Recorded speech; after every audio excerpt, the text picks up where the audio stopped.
Selamat Oke, pagi. hari ini gue ketemu temen yang Halo. Oh itu ya belum benar lama ya. ketemu, tapi kita pernah ngobrol tentang hidup dan kehidupan yang kita jalani itu banyak kemiripan gitu. Di antaranya adalah kita sama-sama lagi berjuang dan juga sama-sama lagi suka di jalan kesadaran. Hmm. Karena jalan kesadaran ini menarik. Kenapa menarik? Karena bagi kita itu bisa menyembuhkan luka-luka batin dan saat yang sama memberi arah yang jelas dalam kehidupan. Temen gue ini namanya Gilang, dia Halo, seorang, salam kenal. terima kasih Gilang. Gilang ini seorang drummer kalau nggak Ya, salah ya, iya yang benar. suka main band. Tapi aku belum pernah lihat Gilang main band. Apa namanya, lihat ininya. Gilang, Ya, thank you banget ya. sama-sama Aku Mas. mau tanya sesuatu. Hmm, Kenapa tertarik dengan dengan drum? Drum. Dulu emang dari keinginan diri sendiri sih. Dulu dari SD lah ya. Suka dengerin musik kayak Linkin Park tahun 2000-an. Linkin Park. Linkin SD lu Park. dengerin Linkin Park? Iya, dulu Gila lu. dari kelas 1 SD udah Oh, dengerin Linkin Park era-era itu. Terus drum mulai dari kelas 4 SD. Mulai mulai suka drum, mulai minta belajar drum. drum ya. Karena banyak orang yang dia bermimpi dari kecil banyak yang nggak kesampaian sebetulnya. Contoh misalnya pengen jadi dokter, ternyata Nggak kesampaian. nggak kesampaian. Pengen jadi pilot nggak kesampaian. Tapi lu termasuk orang yang dari kecil pengen jadi drummer dan kesampaian ya.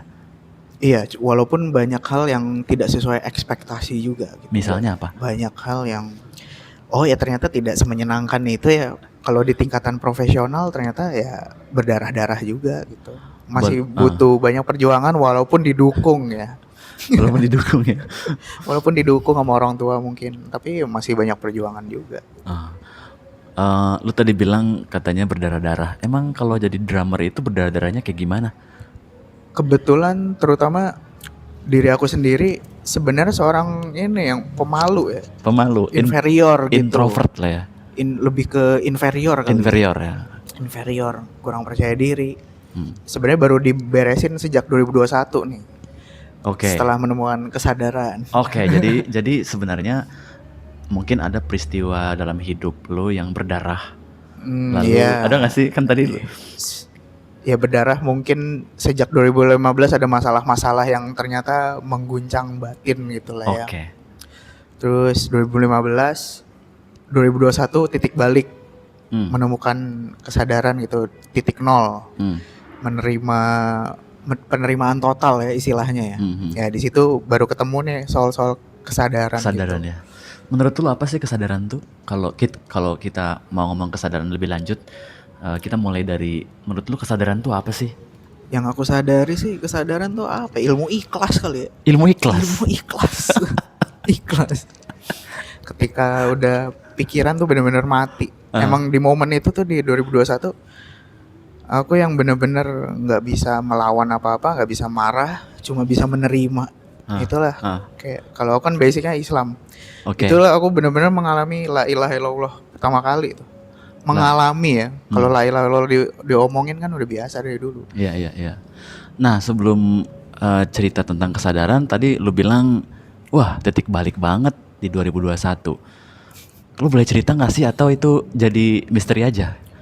Ada sih cluenya ya patah hati. Oh, patah hati, oke. Patah hati terus ada tiba-tiba numpuk semua merembet. Kayak hidup tuh ditumbuk gitu, dihancurin habis. Cuma bisa menerima. Ya di situlah pengalaman pertama. Kesadaran. Aku tahu sih rasanya itu. Gimana patah hati yang dalam ya. Kalau patah hati biasa kan ya healing dikit udah mulai sembuh. Atau alihin pakai yang lain, nonton ataupun baca buku selesai. Tapi kalau dalam kan sulit ya. Dan gimana cara lu bisa keluar dari patah hati yang dalam itu menggunakan jalan kesadaran. Yang tadi lu bilang ikhlas dan la ilaha illallah tuh hubungannya gimana? Karena banyak orang kan yang susah gitu. Karena bersyukur juga waktu itu skenarionya tuh membuat aku tidak bisa apa-apa gitu. Kan patah hati kan berpisah dan aku juga setuju sama perpisahan itu gitu. Oke. Jadi secara nalar tuh iya bener lagi gitu. Jadi cuma bisa nerima dong. Maksud lu bener itu kayaknya berpisah adalah sebuah langkah yang benar Iya gitu bener maksudnya. Karena kalau dipaksain nggak bisa, nggak bisa ya. Ada hubungan-hubungan yang memang nggak bisa dipaksain nggak ya. bisa. Tapi untuk menerima keterpisahan itu sakit kan ya. Banget. Nah itu tinggal berdaulat sama rasa sakitnya aja tuh gimana tuh. Tinggal waktu itu aku cuma duduk bengong terus cuma bermantra. Ya Allah. Bermantra. Iya ya Allah jadikan rasa sakit ini sebagai berkah gitu. Jadikan rasa sakit ini sebagai berkah. Itu kalau untuk orang yang di tahap lagi sakit tuh nggak masuk akal Lang. Iya nggak sih? Tapi di titik itu karena aku udah melalui beberapa proses. Kehancuran pertama tuh di 2015. 2015 outputnya berserah juga. Tetapi masih ada dendam tuh. Masih base-nya ada dendam di batin, dendam. Ya 2021 tuh titik balik. Wah kayaknya udah capek gitu hidup dalam dendam tuh gitu. Tunggu, berarti 2015 sampai 2021 6 tahun hidup dalam keadaan memendam atau memendam dendam. Itu rasanya gimana? 6 tahun. Belakangan baru aku tahu kan kita kalau vibrasi kita nimbun dendam tuh ya nariknya yang jelek-jelek. Ya itu pola berulang terus tuh. Oh iya ternyata baru disadarin ya. Hidupku selama ini dari 2015 karena aku menyimpan dendam. Ya marah-marah terus jadinya. Narik orang-orang yang menjengkelkan. Atau perspektif kita juga tidak berubah kan. Jadi marah terus gitu. Jadi tidak menerima. Cukup lama ya sekitar 6 tahun ya.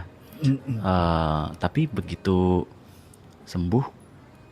Karena aku gini, aku juga pernah ngalamin 2 tahun punya rasa dendam pada orang, tidak suka dengan keputusan yang dikasih semesta sama kita kan ya. Iya. Sehingga ada rasa hampa gitu, malas buat kerja, bangun hubungan dengan orang juga gimana gitu ya.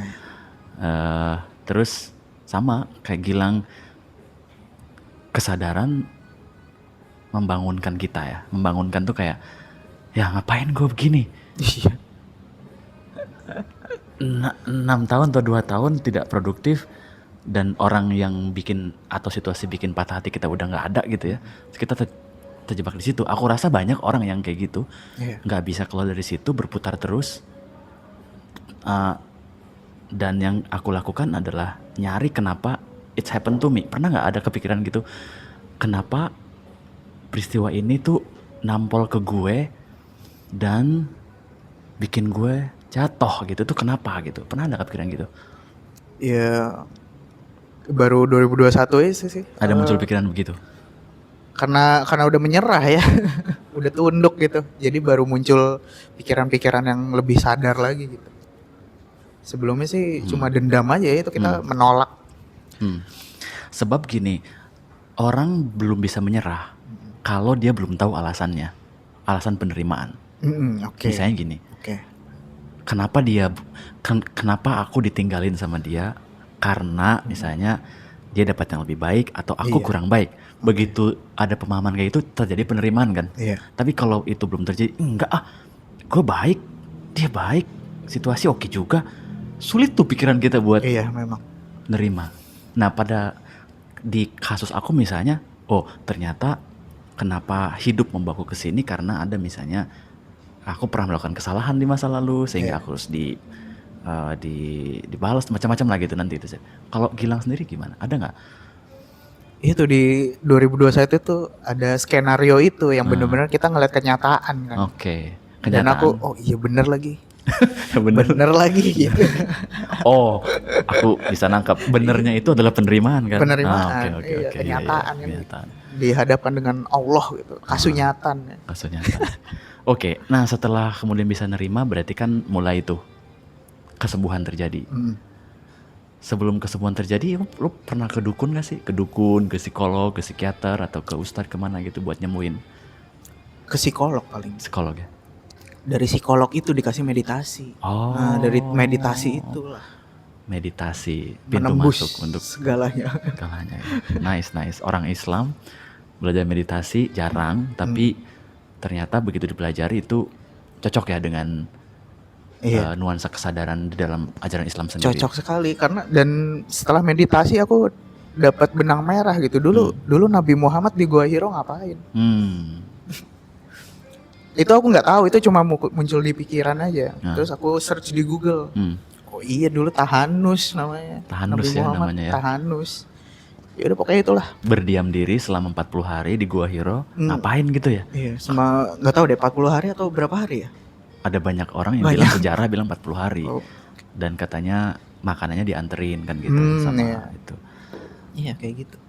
Dan itu jadi metode ternyata di beberapa tradisi untuk 40 hari nyepi atau meditasi. Cocok sih, maksudnya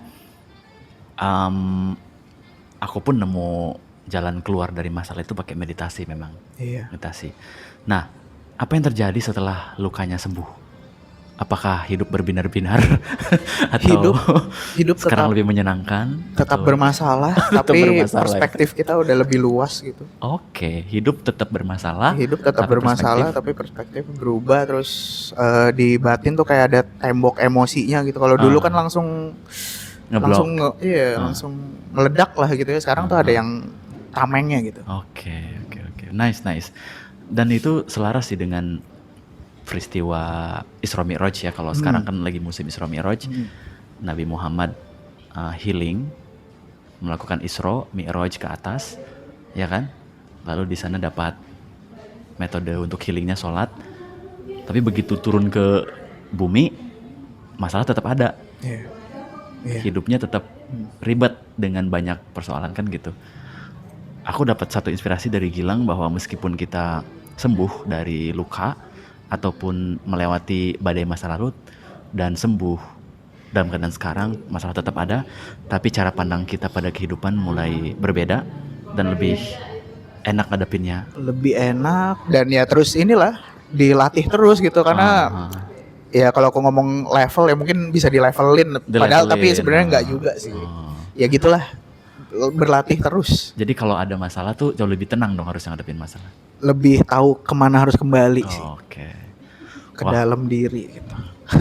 Wah, thank you banget Gilang. Nih Gilang hadir di kajian Rumah Salam kelas Pak Hozim dan kita bakal belajar bareng hari ini tentang kesadaran lebih lanjut. So, aku dan Gilang punya kesamaan bahwa kita sembuh dari masalah hati lewat jalan kesadaran, bukan lewat jalan mistis ataupun jalan yang lainnya. Thank you Gilang, thank you banget. Terima kasih.